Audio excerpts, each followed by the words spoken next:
Uma declaração de amor. Wilson Frangillo Jr. Audiolivro realizado pelo canal Surya Chand Audiobook. Sinopse. Thales e Nelly, juntos, durante anos, protagonizaram uma vida de amor, cumplicidade e dedicação, na qual, de mãos dadas, venceram todas as dificuldades e viveram felizes. Mas a repentina morte de Nelly foi um forte abalo para Thales, criando um grande vazio em seu coração. A imensa saudade da esposa teimava em arrefecer-lhe o ânimo e o entusiasmo pela vida, mas sustentado por enorme esperança, não aceitou que a morte os tivesse separado.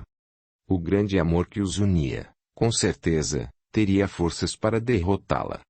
E Thales atingiu seu objetivo.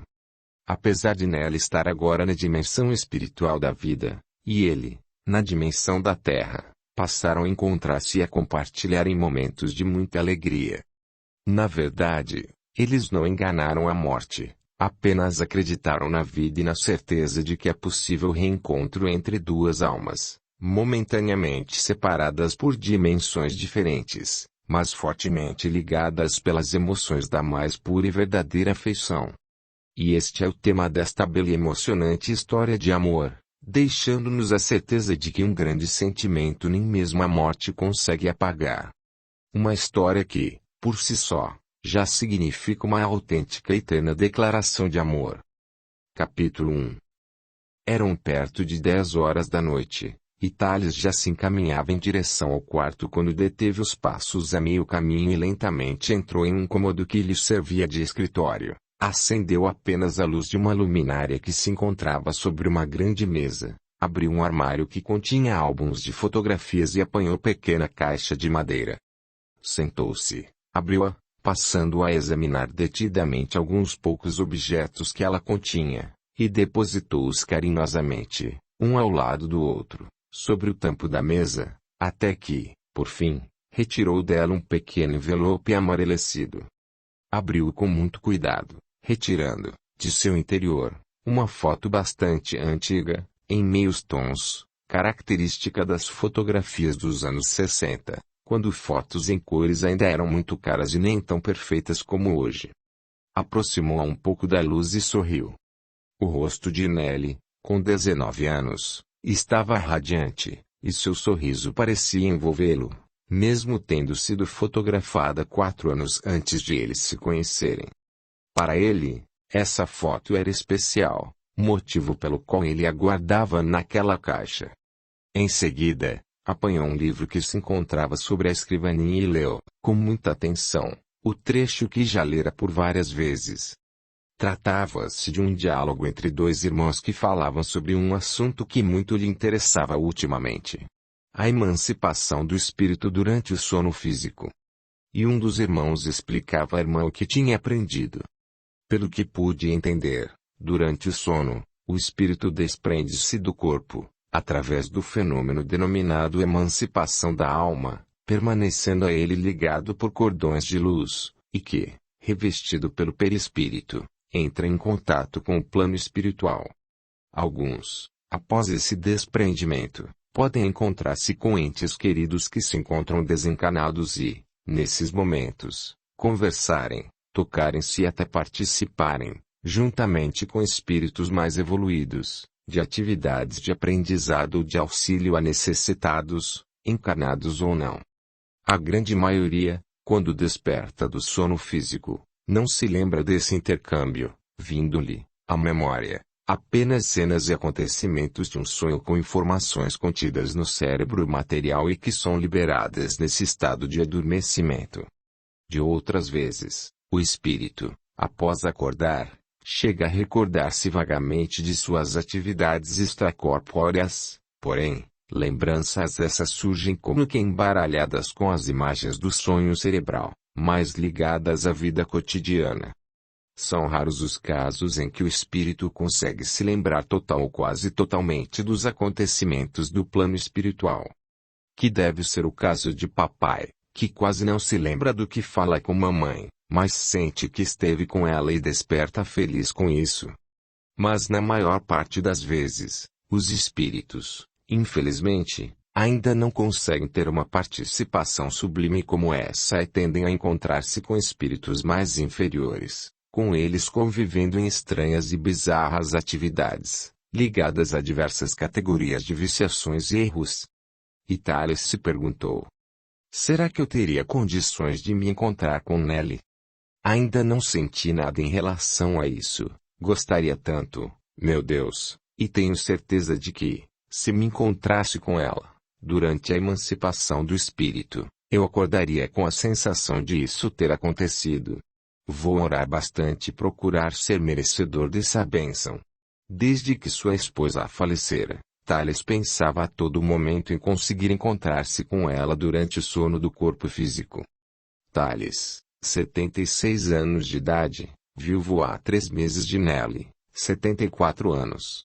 Aposentado, participava como cotista de bem-sucedida cerealista da cidade. Um casal que protagonizou uma verdadeira e bela história de amor, digna de ser versejada pelas letras dos mais brilhantes poetas que, incansavelmente, passam a vida toda tentando retratar o amor com sublimes e emotivas rimas. 2 enamorados que, com muita dedicação e carinho, souberam desenvolver, através dos ditames do afeto e do verdadeiro amor, uma família unida e feliz. Tiveram e bem encaminharam 3 filhos que, hoje, assim se constituem. Carlos, 47 anos, comerciante; Alfredo, 44, engenheiro civil; e Lilian, 42, médica ginecologista. Através deles, viram-se agraciados com 2 nuras, Amanda, 45, e Elizabeth, 41, e o genro Mário, 44 anos. E os netos: Roberto, 22, Carla, 17 e Diogo, 16 anos. E agora? Será que tudo seria sofrimento para Tales, com a partida de Nelly, o grande amor de sua vida? Será que os frios braços da morte conseguiriam separá-los? Todos sabemos que Deus, na sua infinita bondade e sabedoria, quando nos cerra uma porta, outra, ainda maior, por Ele, é aberta à nossa frente desde que possuamos a chave. E Tales a possuía. A chave da fé, da esperança e da certeza, solidificada com a amálgama do amor ao semelhante e moldada através das matrizes delineadas pelas máximas de Jesus. Mas não nos detenhamos mais em considerações. Penetremos com os nossos olhos e o nosso pensamento na leitura que se segue, por vezes, retornando à idade jovem de Tales e Nelly, em lembranças vivas e detalhadas, sob a ótica de cada um deles. Capítulo 2. No plano espiritual. Nelly despertou de profundo e pesado sono. Abriu os olhos lentamente e, sem mesmo atinar onde se encontrava, chamou pelo marido. Tales. Tales. Mas não obteve nenhuma resposta. Tales. Nesse momento, ouviu o som, ao longe, de uma campainha, parecendo-lhe vir do lado de fora da porta do quarto, que se encontrava fechada. Tales. A campainha. Mas parecia que o pequeno esforço para chamar pelo marido lhe tirava as forças, sendo novamente tomada por incontrolável sono. E adormeceu. Passou, então, a sonhar, mas não se tratava de um sonho como os que estava acostumada a ter quando dormia. Era algo diferente. Encontrava-se sem forças para abrir os olhos, ao mesmo tempo em que sua mente divagava em pensamentos e cenas a desfilarem diante de si como se as estivesse assistindo como um espectador comum, porém, vivenciando-as. Via-se nelas e as vivia com intensidade.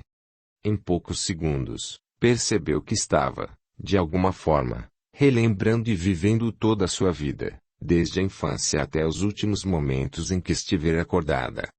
Sabia que este filme, assistido e vivido, já lhe havia sido apresentado há pouco tempo e recordava-se disso. Parecia que toda a sua vida, em detalhes minuciosos, transportava-se de seu inconsciente para seu consciente e, enquanto que, por vezes, eram lembranças que lhe traziam felizes recordações como se estivessem ocorrendo naquele mesmo instante, de outras vezes, tratava-se de cenas a lhe trazerem, Dessa feita, pequenos dissabores, que fizeram parte de sua vida. E, como da primeira vez, tudo lhe fora rápido demais, passando, então, após essa experiência a, simplesmente, lembrar-se do marido e dos filhos, até que, finalmente, despertou, após algumas horas, e lentamente abriu os olhos. Não reconhecendo o quarto onde se encontrava deitada, passou a examiná-lo detidamente, apenas movimentando a cabeça de um lado para outro, pois seu corpo, apesar de obedecer-lhe às ordens mentais, movia-se lentamente como se estivesse com pouco tônus muscular.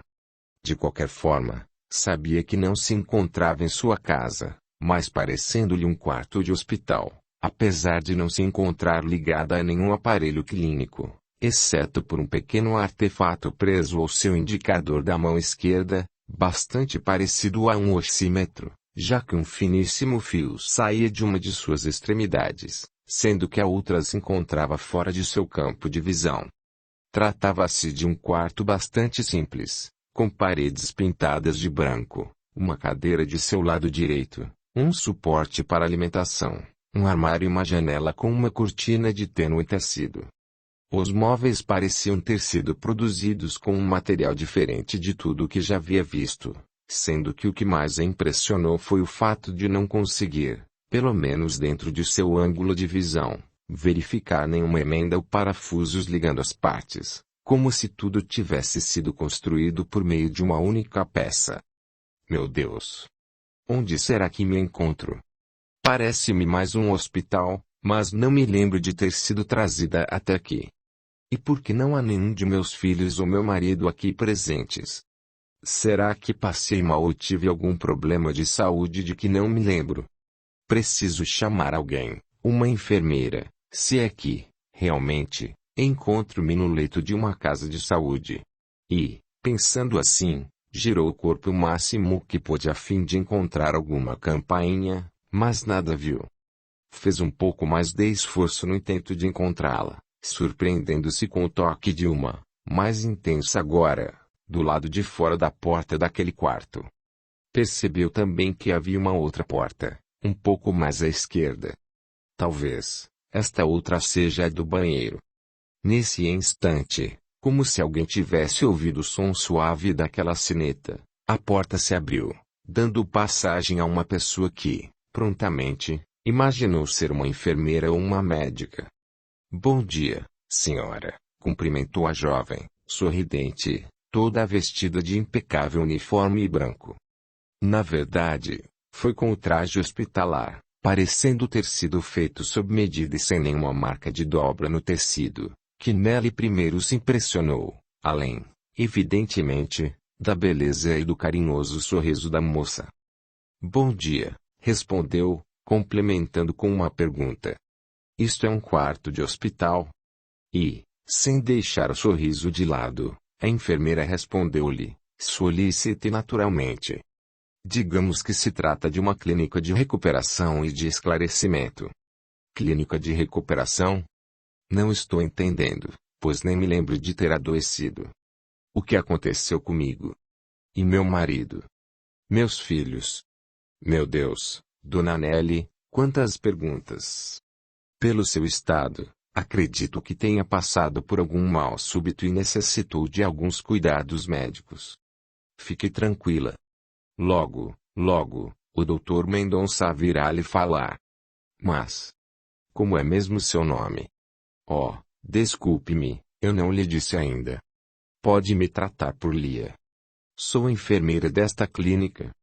Então, Lia. Gostaria de saber onde se encontram meu marido e meus filhos. Penso que deveriam estar aqui, não? No momento, não se encontram, Dona Nelly, mas não se preocupe com isso agora. Com certeza, eles devem estar a todo instante pensando na senhora. Além do mais, o Dr. Mendonça irá lhe dar notícias daqui a pouco. Mas por que você não pode falar?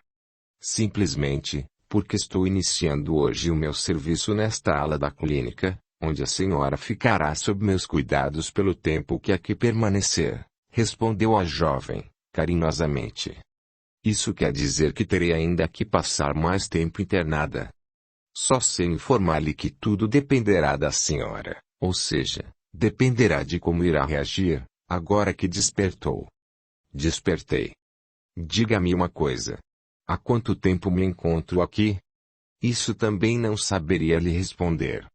Até porque, ainda não verifiquei o seu prontuário, respondeu Lia, passando a ajeitar o fino lençol que cobria Nelly, que agora, sorrindo, encantada com o desvelo da moça, comentou. Penso que tomei algum medicamento tranquilizante, Lia. Por quê? Está sentindo-se bastante tranquila. Estou, mas não é somente por isso. É que tive um sonho por demais estranho. Estranho. Sim, sonhei em detalhes com quase todos os momentos de minha vida, desde a infância, até onde poderia me lembrar. Mas não foi um sonho como os que estou acostumada. Foi um sonho muito, eu diria, muitíssimo real. Sentia-me vivendo esses momentos ao mesmo tempo em que me parecia estar assistindo a eles. E o que foi bastante interessante aqui, eu diria, muito rápido. Como um filme projetado em câmera rápida. Foi muito real, Dona Nelly. Tão real que cheguei a emocionar-me nessa experiência. Mas isso não é tudo. Não? O que mais? É que, agora mesmo, neste preciso instante, sinto-me leve. Tão leve que nem pareço sentir esta cama sob minhas costas. Penso até que, se desejasse, poderia sair voando, planando. Deve ser o efeito de algum medicamento que, porventura, tenha sido ministrado à senhora. Mas não me lembro de ter tomado algum remédio. Nesse momento, a porta se abriu, dando passagem ao Dr. Mendonça, que trazia largo sorriso nos lábios e, assim como Lia, tudo vestido de branco. Bom dia, Dona Nelly. Que Deus a abençoe. Como se sente? Este é o Dr. Mendonça, de quem lhe falei há pouco, informou a enfermeira, cumprimentando-o também. Nelly não pôde deixar de sorrir, contagiada pela alegria que o médico lhe transmitia, parecendo conhecê-lo de longa data, tamanha sua simpatia. Estou muito bem, doutor. Somente não consigo atinar com o motivo pelo qual me encontro nesta clínica e muito menos do porquê de meu marido e meus filhos não se encontrarem aqui quando despertei. Não se preocupe, Dona Nelly, pois temos respostas a todas as suas indagações. Cada uma no seu momento certo. Mas ainda não respondeu à minha pergunta. Se me sinto bem? Sim. Como disse a Lia, estou me sentindo muito tranquila, e com uma indescritível leveza. Chego a pensar que poderia planar no espaço se assim o desejasse. E que tive um sonho bastante real, no qual me lembrei de muitas fases da minha vida. Na verdade, creio que todas, apesar de não mais lembrá-las com tanto detalhe. Tudo isso seria causado por algum medicamento. E antes que o médico respondesse as perguntas, Lia pediu licença para se retirar, não sem antes se colocar à disposição da paciente, informando-lhe de que bastaria apertar o botão de um pequeno controle. Se necessitar de alguma coisa, basta apertar esse botão, disse a enfermeira, apontando para uma saliência localizada na estranha peça que se encontrava presa ao dedo de Nelly, e serei alertada, vindo para cá imediatamente. Obrigada, Lia. Mas não me lembro de tê-lo acionado quando quis chamar alguém e você veio me atender. Não se preocupe com isso agora, respondeu Lia. Há outros meios pelos quais se faz soar a campainha. Dizendo isso, a moça limitou-se a sorrir e saiu do quarto. E, então, doutor? O que aconteceu comigo? O médico tomou de uma cadeira e sentou-se junto à cama.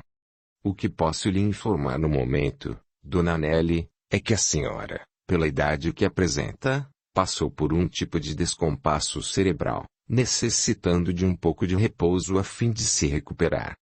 Descompasso cerebral? O senhor quer dizer um derrame cerebral? Mas não sinto nada fisicamente. Nenhuma parte de meu corpo se encontra comprometida, Pelo que posso perceber. Já experimentei movimentá-lo todo e com sucesso. Vamos, então, considerá-lo como um acidente vascular cerebral de pouca intensidade sem sequelas. Mas não me lembro de nada.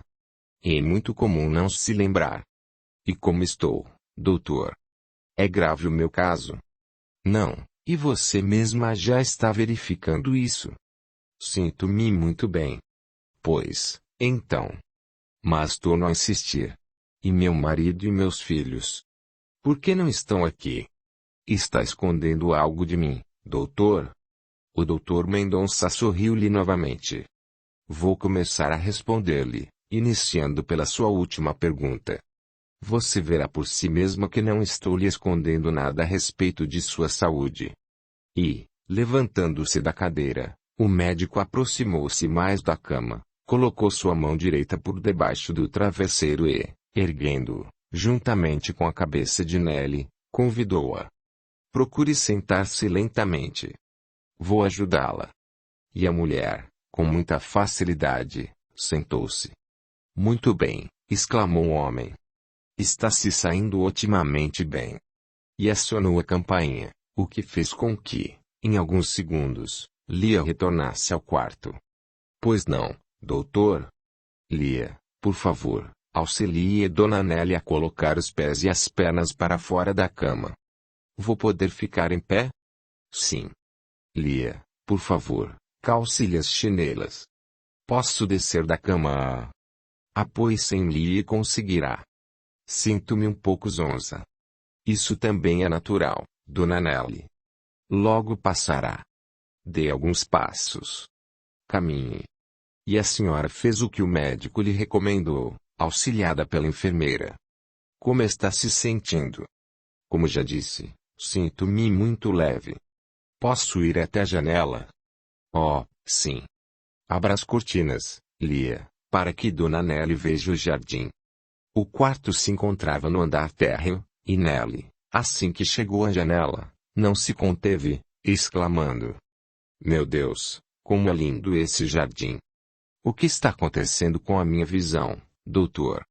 Vejo tudo com uma nitidez que nunca experimentei em toda a minha vida. O verde do gramado parece se acender. E as flores? As cores? Tudo tão nítido e... Doutor, de que substância especial são feitas essas flores tão radiantes? E esse azul do céu? O que significa tudo isso, doutor? Perguntou Nelly, agora lembrando-se de algumas obras literárias que lera. Meu Deus! E essas aves que se aproximam, nimbadas de luz? Não é possível. Só posso estar sonhando. Ou, então. E Nelly desfaleceu ante a ideia que se lhe acometera à mente. Com auxílio de Lia, o médico recolocou-a sobre a cama, cobrindo-a com o lençol. Por favor, Lia, permaneça com ela até que volte a si, tranquilize-a o melhor que puder e me chame em seguida. Certamente, irá descansar por algum tempo. Sim, doutor. Ela já percebeu o que aconteceu, pois já tinha conhecimentos necessários para tanto. É o que penso também. Capítulo 3. Bom dia, Odair. Bom dia, Thales, respondeu o dono do açougue. O de sempre. O de sempre. Eu até já tomei a liberdade de cortar a carne como você sempre me recomenda. E vou dar um desconto, contribuição minha. Afinal de contas, vocês estão realizando um bonito e importante trabalho, meu amigo. E nós lhe agradecemos muito, pois aquelas pessoas são muito necessitadas. São os catadores de recicláveis, não? A maioria, Odair. Ficou bonita a pintura da caminhonete, e estou vendo que mandou pintar uma frase na parte do baú. Gostou? O exercício do amor verdadeiro não pode cansar o coração, Emanuel Chico Xavier. Muito bonita. Sábia e animadora, eu diria. É verdade, mas, Thales, por que você leva a sopa, os pães, a água, até eles? Não poderiam vir a alimentar-se no centro espírita. Ficaria difícil para eles, Odair. Por isso, Nós levamos até o depósito de ferro velho, aquele barracão na periferia da cidade, que eles compram o que coletam. Sei onde fica. E eles moram por lá mesmo. Alguns possuem uma casinha, um casebre na verdade. Há outros que dormem debaixo das marquises da construção. E ainda vão lá outras famílias para se alimentarem e que vivem naquele local. Então, é melhor que levemos o alimento até eles. Agora, com a proximidade do inverno, faremos uma campanha para a compra de agasalhos e cobertores. Pois também pode contar comigo, Thales. Terei imenso prazer em ajudar. E pode ter certeza de que são boas pessoas, viu, Odair? A única diferença é que são muito pobres. E como é que vocês fazem com os pratos e talheres, depois de os servirem? Quando terminamos tudo, retornamos ao centro e lavamos com água quente, detergente, depois enxugamos, guardamos, e vamos para casa. Você vai toda noite. Temos 2 equipes que se revezam. Eu, por exemplo, vou 3 vezes por semana, e sempre há voluntários a mais para o caso de alguém precisar faltar. Iniciaram esse trabalho há pouco tempo, não? Deve estar completando 2 meses, Odair. Inclusive, essa tinha sido uma ideia da minha esposa. Infelizmente, faleceu antes. Mas, com certeza, esteja onde estiver, deve estar muito orgulhosa de vocês, não? Acredito nisso, meu amigo. Dona Nelly era uma pessoa muito bondosa. Aprendi muito com ela nestes anos todos. Essa caminhonete? Foi você quem comprou, não foi? É sua? E nossa, Odair. Na verdade, ela pertence ao trabalho que realizamos. Compreendo. Bem, aqui está sua encomenda. Vou levá-la até o veículo. Obrigado, meu amigo, e também pela contribuição, agradeceu Thales, efetuando o pagamento ao açougueiro. Qualquer dia destes, darei uma passada por lá para conhecer o trabalho de vocês. Será muito bem-vindo. Até mais e obrigado. Até mais. Capítulo 4. Cerca de 40 minutos depois, lentamente, Nelly abriu os olhos, tentando colocar os pensamentos em ordem, parecendo não se lembrar do que lhe ocorrera, na verdade, da conclusão a que chegara ao olhar pela janela da clínica. Ainda deitada, permaneceu momentaneamente desligada da realidade até voltar o olhar para o céu, através da abertura da mesma janela, e ver os mesmos pássaros a descreverem círculos, formando rastros de luzes brancas a se destacarem no azul vívido do firmamento, dando conta, então, do que poderia estar sucedendo. Não entrou em pânico, mas a verdade, que cada vez mais se lhe insurgia no pensamento, acabou por trazer-lhe uma penosa sensação de fragilidade diante do desconhecido. E com voz trêmula, dirigiu-se à jovem enfermeira que, serena, apenas a fitava, em pé, ao seu lado. Lia. Pois não, Dona Nelly. Onde realmente me encontro? E, por favor, não me responda que estou numa clínica de recuperação. Quero saber. Quero saber. Em que lugar do mundo? Ou do universo? Dona Nelly, assim que a senhora despertou, acionei um chamado para o Dr. Mendonça que, em poucos segundos, estará aqui. Ele é quem deverá lhe informar. A mulher permaneceu em silêncio com teimosa lágrima a tentar brotar-lhe dos olhos e, antes mesmo que lhe escorresse pela face, a porta se abriu, dando passagem ao médico que, sorridente como sempre, perguntou-lhe: Sente-se melhor, senhora? Ainda olhando para os pássaros que continuavam a voar em círculos, Nelly perguntou: Onde me encontro, doutor? Por acaso, desencarnei de meu corpo físico? Dr. Mendonça tomou-lhe as mãos entre as suas e procurou falar-lhe da forma mais tranquila possível, estudando atentamente todas as suas reações, iniciando com uma pergunta e tratando-a, agora, de maneira mais informal, apenas pelo nome. É o que lhe parece, Nelly? A senhora olhou para ele, mais uma vez para a janela, E respondeu: é o que me parece, sim. Que lugar mais poderia oferecer paisagem tão linda, com cores tão vivas e, ainda, aqueles lindíssimos pássaros a irradiarem luzes, senão uma colônia de auxílio cristão do plano espiritual. Por outro lado, caso eu esteja certa sobre o local em que me encontro, não posso deixar de sentir que ainda teria muito por fazer na carne, enfim, na terra. Também me passa agora pelo pensamento o porquê de eu estar recebendo um carinho e uma atenção tão grande, levando-se em consideração que, a meu modo de ver, pouco mereço. Com essa pergunta, Nelly calou-se, olhando fixamente para o médico que, sorrindo, ficou a pensar sobre a melhor forma de responder-lhe. Mas apenas alguns segundos permaneceu meditando, pois, gentil como sempre, iniciou sua fala, de forma mansa e branda, carregada de muita compreensão e carinho.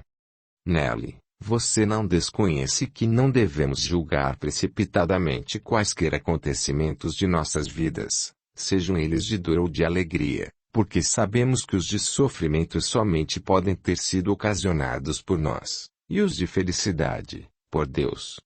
E mesmo os de mágoas, na verdade, são percalços que a vida, tão bem organizada pelo Criador, enseja-nos, como oportunidades de reflexão e de aprendizado. Sei disso, doutor, e sei também que não devemos nunca reclamar de qualquer tipo de ocorrência, tendo em vista sabermos que Deus é justo e perfeito e que se tivéssemos qualquer pensamento de inconformação, por este ou por outro motivo, estaríamos pondo em dúvida esse amor que Deus nutre por todos nós, seus filhos. Sei disso tudo. Porém, não posso deixar de me sentir invadida por profundo sentimento de tristeza, pela ausência de meus familiares, na verdade, de meus filhos e de meu marido. Formávamos uma família muito feliz e equilibrada. A mulher calou-se por alguns poucos segundos e, voltando-se novamente para o médico, perguntou-lhe: doutor, encontro-me desencarnada de meu corpo material. Meu corpo faleceu? Morreu? Foi o que aconteceu, Nelly. Você encontra-se no verdadeiro plano da vida. Imagino que queiras saber mais detalhes. Após pensar por mais alguns instantes, tornou a perguntar: há quanto tempo, doutor? Há 3 meses, Nelly. 3 meses? 3 meses e 2 dias, para ser exato. E por onde andei durante esse tempo todo? Não me lembro de nada. Você encontrava-se em tratamento médico. Tratamento médico. Na verdade, Nelly, você sofreu um derrame cerebral fulminante. Meu Deus! Após esse acidente vascular, foi desligada com auxílio de entidades espirituais especializadas e trazida para um hospital onde, após tratamento de recomposição fisiológica em seu perispírito, foi transferida para esta clínica que, como já lhe foi dito, cuida da recuperação e do esclarecimento dos que, para esta colônia, são encaminhados. Mas e meus filhos, meu esposo? Como estão, doutor? Devem estar sofrendo muito com a minha ausência. Assim como eu. E Nelly não conseguiu conter as lágrimas, e um choro convulsivo irrompeu de si como se somente agora tivesse tomado consciência do que verdadeiramente lhe estava ocorrendo. Nesse momento, uma suave campainha soou, e Lia abriu a porta, dando entrada a uma religiosa, que trajava um hábito de freira. E Nelly não pôde conter a surpresa. Irmã Lúcia. É você mesma. Não posso acreditar. Nelly, minha boa companheira de jornada. Respondeu a freira, sorrindo e abraçando a amiga que, no mesmo instante, levantara-se da cama, pondo-se em pé. Mas como isso é possível, irmã? E alegre e radiante com a presença da amiga, que já desencarnara havia alguns anos, perguntou ao doutor Mendonça. Mas, afinal de contas, doutor, esta clínica de recuperação é espírita ou católica? E o médico, rindo da perplexidade dela, respondeu: esta clínica é cristã, onde trabalhamos para Jesus. Mas, eu pensei, Você tem toda a razão em ficar perplexa, Nelly, disse a freira, pois ainda se sente muito ligada a rótulos. Sim. É que, verdadeiramente, continuou a irmã Lúcia, o que você quer saber é quem está com a verdade. Se o Espiritismo ou a minha religião, não é? Sim. Veja bem, minha amiga. Vamos ver por este lado. Na Terra, você acreditava na doutrina espírita, e eu, nos preceitos católicos. Vamos dizer que, hoje, eu já creio na necessidade das encarnações, na comunicabilidade dos espíritos desencarnados com os encarnados, numa vida bem mais parecida com a da Terra, sem a prepotência de crermos que, com o pouco que realizamos, já estaríamos aptos a viver num paraíso ou nos encontrarmos com Deus após a morte do corpo físico. Tudo isso, eu já sei, mas não era assim que eu, a princípio, imaginava, apesar de que, com o passar do tempo, ainda na Terra, comecei a ver as coisas de uma maneira um pouco diferente, após ler alguns livros espíritas, por curiosidade. Mas o que interessa, o que é o mais importante, é que, seguindo aquela religião, sejamos cristãos, ou seja, pratiquemos o que Jesus nos ensinou. Hoje, também sei que é mais fácil as pessoas se tornarem cristãs, através dos ensinamentos espíritas, mas também sabemos que há tantas outras que, adeptas de outros pensamentos religiosos, são, muitas vezes, mais cristãs que nós duas juntas. Você tem toda a razão, irmã Lúcia. Acima de tudo, temos que ser cristãs. Nelly, então, permaneceu por alguns segundos em silêncio, até que, tristemente, perguntou, sob o olhar atento e carinhoso do Dr. Mendonça. Minha amiga, gostaria muito que me ajudasse. Estou aqui para isso, Nelly, e até sei de que ajuda você necessita. Você sabe? Vamos dizer que imagino. E o que imagina? Deseja que eu ajude a conformar-se com o que lhe aconteceu, ou seja, com a sua passagem para o lado de cá, o verdadeiro lado da vida. Pois é isso mesmo, irmã. Estou muito triste, apesar de todo o meu conhecimento sobre isto tudo. Sinto muita saudade de meus filhos, de meus netos e de meu marido, além do que, a consciência de que deixei a terra é muito recente, na verdade, apenas algumas horas. E do que mais necessita neste momento? Notícias, irmã Lúcia. Notícias deles. Quero saber como se encontram. Se estão sofrendo muito. Na verdade, meus filhos têm a própria família agora, mas e quanto a Thales, meu marido? Sozinho naquela casa. Éramos tão ligados e nos amávamos tanto. Sinto muita pena dele. Você poderia conseguir notícias. E Nelly, voltando um olhar suplicante para o Dr. Mendonça, perguntou-lhe. E eu não poderia visitá-los, doutor? Só para ver como estão. Você sabe, filha, que para tudo tem a hora certa. Sei disso. Já li a respeito, mas, talvez, alguém pudesse trazer-me notícias. Fique tranquila, Nelly, quando menos esperar, poderá vê-los. Mas esse momento somente dependerá de você. Tenho de fazer por merecer, não é? Isso mesmo. Então, diga-me o que terei de fazer e eu farei. Por isso, estou aqui, Nelly, respondeu-lhe a irmã. Já fizemos muita coisa boa, não? Eu apenas auxiliei. Eu diria um grande auxílio, mas o que me diz de trabalharmos juntas novamente? Há muito trabalho aqui neste plano. Teria imenso prazer, irmã. E pelo que estou entendendo, o trabalho no bem seria o meu bilhete, a minha autorização para visitar os meus. Não. Você sabe disso. O trabalho não somente lhe dará a permissão necessária para isso, como a preparará para esse encontro. Você verá. Mas, de qualquer forma, você não poderia visitá-los e trazer-me notícias.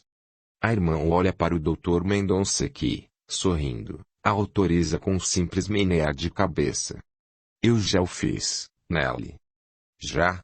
E como estão? Perguntou, ansiosa. Sente-se aqui ao meu lado, convidou a irmã, tomando as mãos de Nelly. Bem, disse o médico, eu e Lia vamos deixá-las a sós, pois ainda temos muitos afazeres. Cuidarei bem dela, respondeu a religiosa. Tenho plena certeza disso. E depois que conversarem, irmã, leve-a para conhecer os jardins da clínica e também algumas dependências. Eu a levarei, sim, doutor. Capítulo 5. Quando Thales saiu do açougue, dirigiu o veículo até o centro espírita e, com a ajuda de 2 voluntários, que lá já se encontravam, descarregou a carne. Já fomos buscar o macarrão, seu Thales. As verduras virão logo mais. Ótimo, Tiago. Vou deixar o veículo aqui na garagem e vou voltar a pé. À tardezinha, estarei de volta para iniciarmos a distribuição. Quem irá cozinhar hoje? Dona Olga e mais 3 da sua equipe. Certo. Eu já vou indo, então. Deixarei a chave da caminhonete no lugar de costume.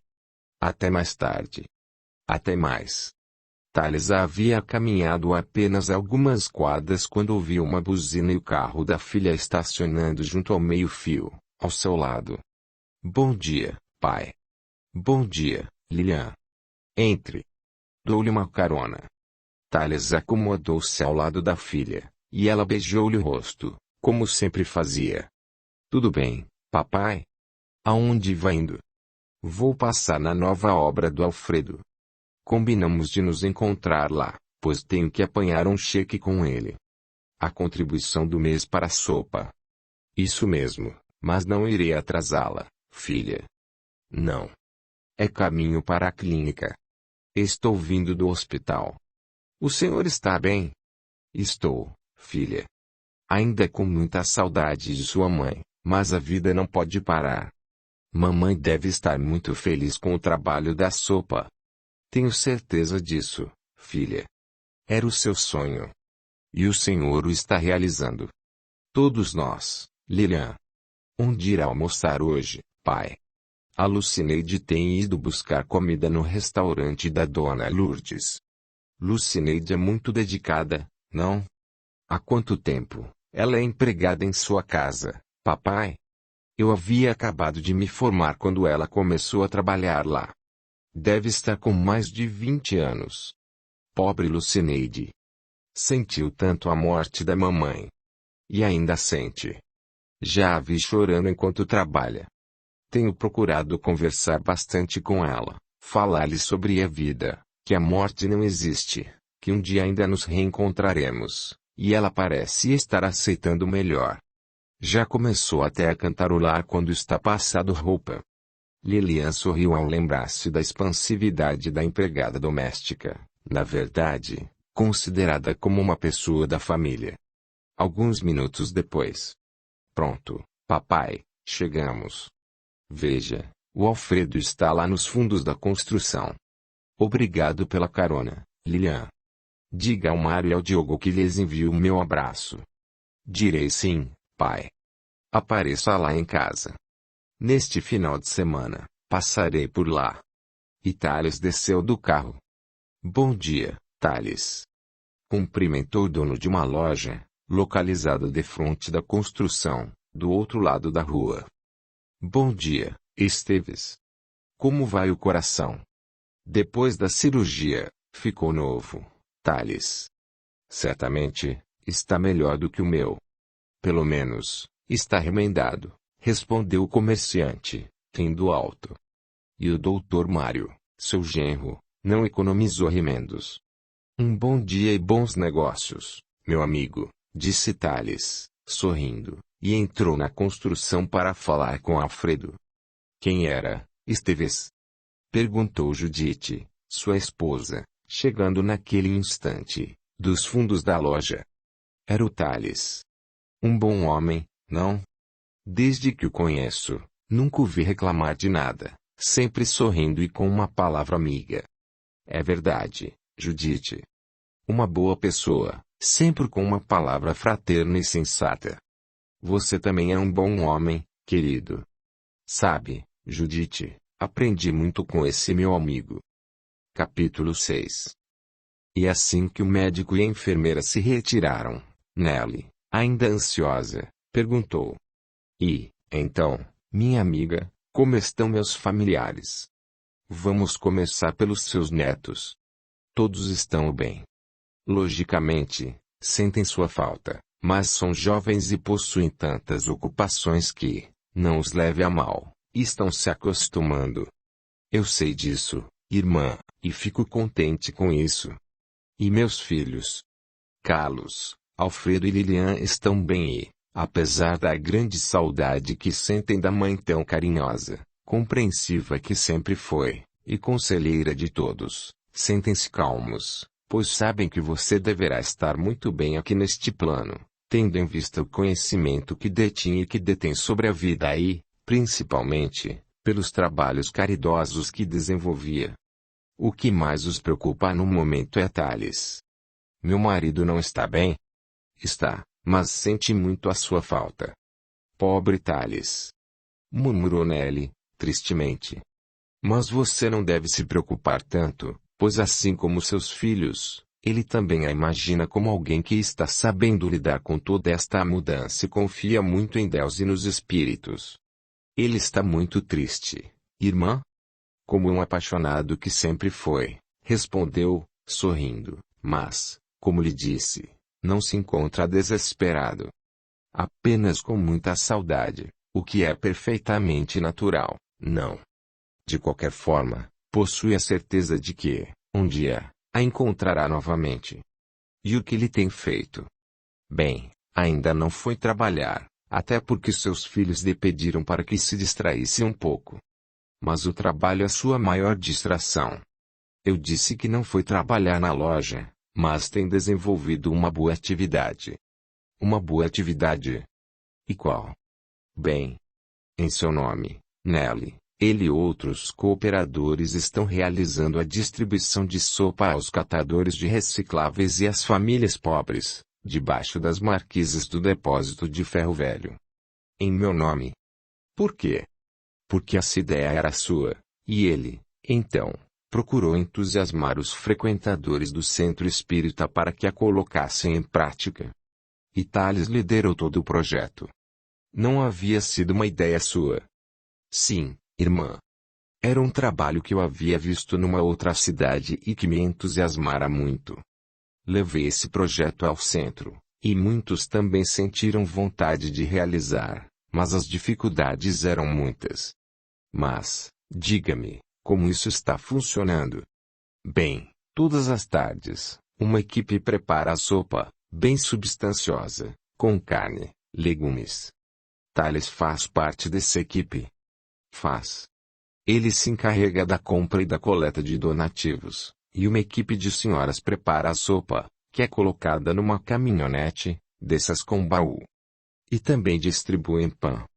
E o mais importante é que os espíritas não realizam esse trabalho sozinhos. Pessoas que professam outra religião têm colaborado, em muito, com esse trabalho assistencial. Isso é muito importante. Mas você falou em caminhonete? Sim, Thales comprou uma só para essa finalidade, tanto que ela fica estacionada no centro, e ele ainda mandou pintar nela uma frase do Espírito Emmanuel, psicografada por Chico Xavier. Uma frase? Que frase, irmã? O exercício do amor verdadeiro não pode cansar o coração. Não acredito. Meu Thales.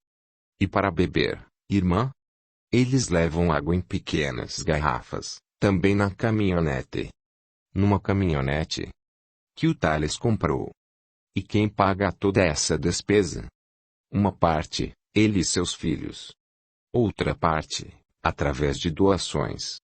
Grande emoção tomou conta do coração de Nelly, que sorria com lágrimas nos olhos. E sabe o que ele mandou pintar no para-choque dianteiro do veículo? Perguntou, sorrindo, a irmã. Não faço a menor ideia. O seu nome, Nelly. O meu nome? Não acredito. Eu não mereço. Só o Thales mesmo. E eles fazem isso todos os dias. Fazem. Thales, 3 vezes por semana. Na verdade, são equipes que se revezam. jovens, adultos, velhos e até crianças, com os pais. E, nesta época do ano, irão distribuir cobertores também. Há muitos desabrigados, não, irmã? Não somente desabrigados como também andarilhos que vivem pelas estradas. A ideia inicial era de distribuir no centro espírita como muitos fazem, mas a maioria dos necessitados costuma passar a noite na periferia da cidade. Eu sei, Nelly. Eles se aglomeram debaixo das marquises dos depósitos de ferro velho. Na verdade, durante o dia, catam papelão, latas e plásticos para venderem lá. Isso mesmo, e é um pouco afastado da área central da cidade, onde se localiza nossa instituição espírita. E Thales está entusiasmado com esse trabalho? É todo entusiasmo, pois é um bom homem e sempre disposto a ajudar os necessitados. Isso é verdade, irmã Lúcia. Mas, por favor, conte-me mais. A religiosa sorriu, diante da curiosidade da amiga, e continuou. Sabe, Nelly, da última vez em que lá estive, eu vi falando sobre Jesus para um dos andarilhos. Sobre Jesus. E o que ele dizia? Ele falava sobre o que pregava Cristo com referência à humildade, à necessidade de sermos brandos e pacíficos e que não devemos nunca nos revoltar contra a vida que levamos, contra os nossos problemas que, certamente, foram causados por nós mesmos, nesta ou em outra vida, sobre as leis de causa e efeito, que não somos nunca castigados por Deus e que tudo o que possa nos ocorrer são apenas chances que Deus nos oferece para aprendermos com as diversas situações da vida e, muitas vezes, para experimentarmos o sofrimento que o nosso veneno do passado ocasionou para muitos irmãos. E de uma forma bastante convincente, com exemplos, e tudo mais. E quanto à saudade que sente por mim, irmã? Você ouviu ele falar alguma coisa? Não que eu queira que ele sofra por minha causa, com minha ausência, mas apenas para saber como ele se encontra.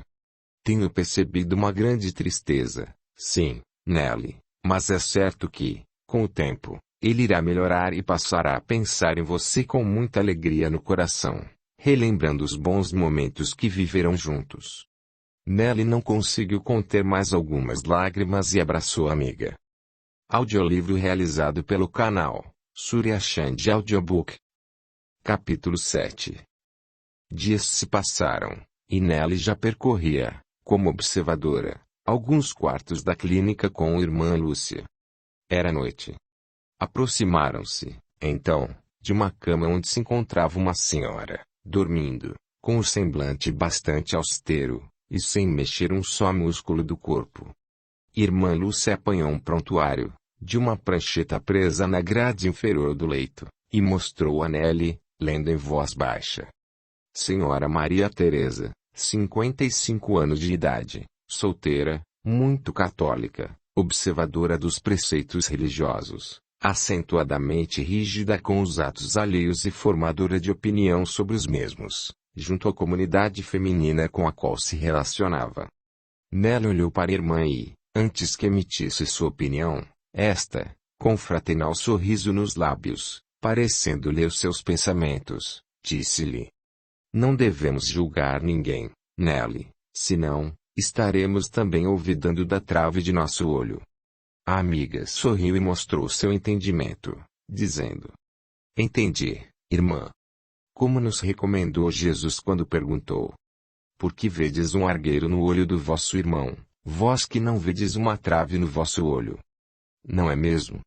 Pois é isso. Não vamos julgar esta nossa irmã sem antes sabermos o verdadeiro motivo de ela ser assim, tão julgadora e acusadora para com os defeitos alheios. E o que ela tem? Irmã Lúcia leu mentalmente o restante da ficha avaliadora e respondeu: Pelo que estou constatando, Maria Teresa recusa-se a aceitar que, após a morte de seu corpo físico, encontra-se aqui nesta clínica de recuperação e não no céu, no paraíso que sempre acreditou ser seu destino, haja vista toda a sua dedicação, mais precisamente à igreja da cidade. Compreendo. E isso ocorre com muitos, mesmo com aqueles que até já sejam conhecedores do que ocorre após a morte do corpo. Já ouvi muitos diálogos de doutrinadores, em reuniões mediúnicas, com espíritos que seguiam a religião espírita, desesperados e, mesmo, revoltados, porque, após desencarnarem, não foram acolhidos com pompas e honrarias, como se o simples conhecimento da doutrina dos espíritos fosse o ingresso certo num plano mais elevado da verdadeira vida. Isso é muito comum, Nelly. Por vezes, as pessoas, pelo simples fato de seguirem uma religião, estudarem sobre ela e, por vezes, serem líderes, pelo conhecimento que dela possuem, acham-se na situação de um eleito quando, na verdade, apenas ser verdadeiramente cristão é o que traz mérito e reconhecimento, independentemente da religião que professem ou sigam. Sempre eu acreditei que a religião é muito importante porque ela nos direciona o caminho para sermos cristãos. E o que devemos fazer com essa senhora? Vamos acordá-la, pois já está mais do que na hora de ela raciocinar um pouco sobre a vida, sob um outro ponto de vista. Ela era moradora de nossa cidade? Sim, e esse é um dos motivos pelo qual fui designada a conversar com ela. Será o nosso próximo trabalho? Isso mesmo. O Dr. Mendonça nos incumbiu dessa tarefa. Incumbiu-nos. Irmã, não me vejo em condições de desempenhar esse trabalho. E devo dizer que me satisfaço muito bem em acompanhar o serviço de recepcionar os que para cá são trazidos, e com a limpeza da clínica. Você tem condições de fazer mais, Nelly, até porque já possui experiência em dialogar com os espíritos nas sessões mediúnicas que participava na Terra. Sei disso, mas lá eu tinha assistência mediúnica dos espíritos mais elevados. E aqui não será diferente. Todo o nosso trabalho possui uma boa porcentagem de inspiração por parte dessas mesmas entidades espirituais. Sei. Mas, se não se importa, gostaria de iniciar essa nova experiência apenas como observadora, ou seja, prefiro que você dialogue com ela. Tudo bem, Nelly, mas não se preocupe tanto. Logo, verá que quando colocamos amor no que fazemos, tudo fica fácil. Você verá. De qualquer forma, mantenha seu pensamento em prece, emitindo vibrações de muito amor em benefício desta nossa irmã. Vou despertá-la. E, após sincera prece proferida, a irmã deu início ao despertar de Maria Teresa, ministrando-lhe passes magnéticos no intuito de estimulá-la ao voltar do mundo dos sonhos e iniciar uma conversação, o que acabou ocorrendo depois de alguns minutos. O despertar foi repentino e, com os olhos bem abertos, a mulher, enfim, desabafou, exclamando: Irmã Lúcia, o que faz aqui? Meu Deus! O que está acontecendo? A senhora deveria estar no paraíso. Penso que eu também. Tenha calma, Teresa, pois a vida não dá saltos. Na verdade, quem somos nós para sequer imaginarmos que já estaríamos no céu? Mas, como? Se não somos pecadoras. E sempre nos dedicamos à igreja. Muito mais a senhora, que entregou sua vida a Jesus, tornando-se uma religiosa. Isso não significa muito, Teresa, porque ainda não aprendemos todo o necessário para uma recompensa tão grande. Penso que seria muita pretensão de nossa parte, acharmos-nos com mérito para, como pensávamos, nos encontrarmos com Deus, nosso Pai e Criador. Mas, sempre aprendi dessa maneira. É que aprendemos uma lição idealizada pelos homens. Mas Jesus não ensinou que, se fôssemos bons e não pecássemos, iríamos para o céu, lugar de felicidade eterna. Sim. Então, se fôssemos bons, Teresa. E a senhora? Não foi boa e sem pecados? E não serviu a Jesus? Irmã Lúcia sorriu e, apanhando as mãos da mulher entre as suas, disse-lhe: Nem sempre ou muito pouco, minha irmã. Não estou compreendendo. Vou ser um pouco mais explícita, Teresa. Você, com certeza, conhece as passagens do Evangelho, não? Conheço, sim, irmã. Eu também. E há uma, em especial, em forma de parábola, na qual Jesus condiciona, explicitamente, o que é necessário para a entrada nos céus. Você se lembra? A senhora permaneceu em silêncio, mirando a irmã, com muito interesse e, ao mesmo tempo, imaginando qual seria a resposta, até que a religiosa continuou, respondendo à própria pergunta. Vinde, vós que fostes benditos por meu Pai, possuí o reino que vos foi preparado desde o início do mundo, porque eu tive fome e me destes de comer, tive sede e me destes de beber, tive necessidade de alojamento e me alojastes, estive nu e me vestistes, estive doente e me visitastes, estive na prisão e viestes me ver. Você se lembra? Lembro-me, respondeu a mulher, com os olhos começando a lacrimejar. E daí, completou, quando os homens justos lhe perguntaram quando isso havia acontecido. Eu vos digo em verdade, quantas vezes o fizestes com relação a um destes mais pequenos de meus irmãos, foi a mim mesmo que o fizestes. Bem, irmã, digamos que eu pouco fiz, mas... E a senhora? Estou muito longe de ter feito isso, Teresa. Pelo menos, não o suficiente, porque ainda tenho muito a aprender, e muitos erros a erradicar de mim mesma. Erros, irmã? Sim, Teresa. Há alguns anos, interessei-me por uma doutrina religiosa, na qual os espíritos ensinavam que... Espíritos? A senhora, por acaso, acredita na existência de espíritos? Não posso crer. Qual espanto, minha amiga. Porventura, o que imagina que nós somos, eu e você? Somos almas, irmã. Não consegue compreender, Teresa, que são apenas maneiras de se denominar a mesma coisa. Nosso corpo físico, que envergávamos na terra, sucumbiu, morreu, e cá estamos nós, neste local, tenhamos o nome de almas ou espíritos. É tudo a mesma coisa. Continue, irmã. Irmã Lúcia acariciou as mãos de Teresa, que ainda se encontravam entre as suas, endereçou-lhe caridoso sorriso e continuou. Nessa doutrina espírita, sim. Encontrei uma mensagem de um espírito de grande elevação moral que, respondendo a uma pergunta a ele formulada, simplificou muito bem essa parábola de Jesus. E que pergunta foi essa? Haviam perguntando a ele se bastava não fazer o mal para ser agradável a Deus e assegurar sua posição futura, ou seja, a de merecer o reino dos céus. E o que lhe respondeu, irmã? Ele disse que não. Não? Mas não fazer o mal já não é uma grande virtude aos olhos de Deus? Não, Teresa. O Espírito disse que seria preciso fazer o bem no limite de nossas forças, porque cada um responderia por todo o mal que resultasse do bem que não houvesse feito. E a senhora acha que não fez tudo o que deveria ter feito, irmã? Que ainda não aprendeu tudo o que deveria ter aprendido? Porque se me responder que não, só poderei dizer-lhe que eu, menos ainda. Minha Teresa, estou muito longe disso. O que posso lhe dizer é que, pelo menos, aprendi a não cometer grandes males porque procurei não cometer o que aprendi ser um pecado.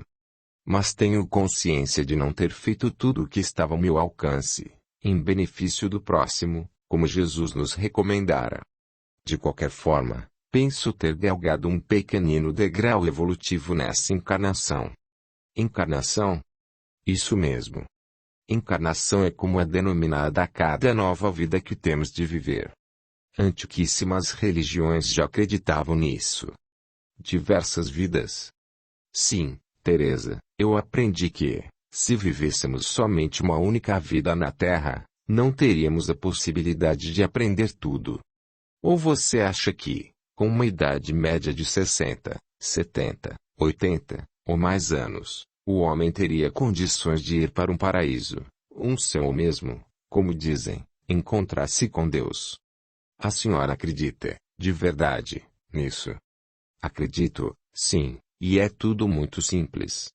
Você acha que teríamos condições de, numa única existência, passar por todas as experiências necessárias? Passar por todas as provas, como a da pobreza extrema, dos defeitos físicos, das doenças incuráveis e, por vezes, com muita dor, das injustiças dos homens, das provas do perdão, que Jesus tanto nos recomendou, das tentações advindas do orgulho, da vaidade, do egoísmo, da ganância, da tirania, da inveja, do ciúme, e tantas mais que existem para nos envolver com suas envolventes teias. Pensando bem, a senhora tem razão. Mas, e tudo o que aprendemos? Perdemos tempo, principalmente a senhora, quando nos dedicamos à religião que escolhemos seguir. Não, minha irmã. Na verdade, penso que tudo de bom que aprendemos não se perde com o passar do tempo. Muitas vezes, erramos tanto em nossa caminhada por todas as vidas que já vivemos, cometemos tantos desatinos, que teríamos, primeiro, que percorrer caminhos mais suaves, através de religiões, a fim de irmos nos preparando para a grande verdade. Uma verdade lógica e raciocinada que, talvez, se nos tivesse sido revelada há tempos, não teríamos, naquela ocasião, condições de compreender. Meu Deus, irmã Lúcia! Estou surpresa com suas palavras, apesar de estar percebendo, através delas, uma explicação tão simples e clara, que chegou a me impressionar. Mas de que adianta vivermos tantas vidas se não nos lembramos delas? Mais uma prova da misericórdia de Deus, que nos brinda com o bendito esquecimento, pois imagine como seria impossível viver junto a outras pessoas se nos lembrássemos do que elas nos fizeram de mal no passado ou, pior ainda, de elas terem conhecimento do que causamos a elas. A senhora tem razão, mas e o que aprendemos de bom? Como colocarmos em prática esses conhecimentos, se não nos lembramos? Nela estava atônita com a maneira fácil com que irmã Lúcia expunha os preceitos do pensamento espírita e, principalmente, com a facilidade com que Maria Teresa compreendia cada ponto explanado e parecia aceitá-los. Não nos lembramos dos fatos, porém, a essência permanece em nós, inclusive através de nosso próprio raciocínio.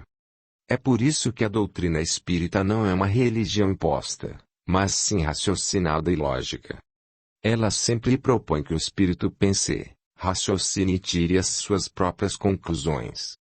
E seremos castigados pelo mal que cometemos no passado, num processo de olho por olho, dente por dente? Perguntou, um pouco apreensiva. Castigados, não, pois Deus seria incapaz de castigar um só de seus filhos. Ele apenas nos oferece, através das leis da vida, oportunidades de aprendizado. E o céu e o inferno não existem. Não como imaginávamos, tendo em vista que Deus não nos criaria para, ao seu bel prazer, impingir nos sofrimentos ou escolher, aleatoriamente, os que, dentre nós, teriam oportunidades maiores ou menores de irem para um céu ou um inferno.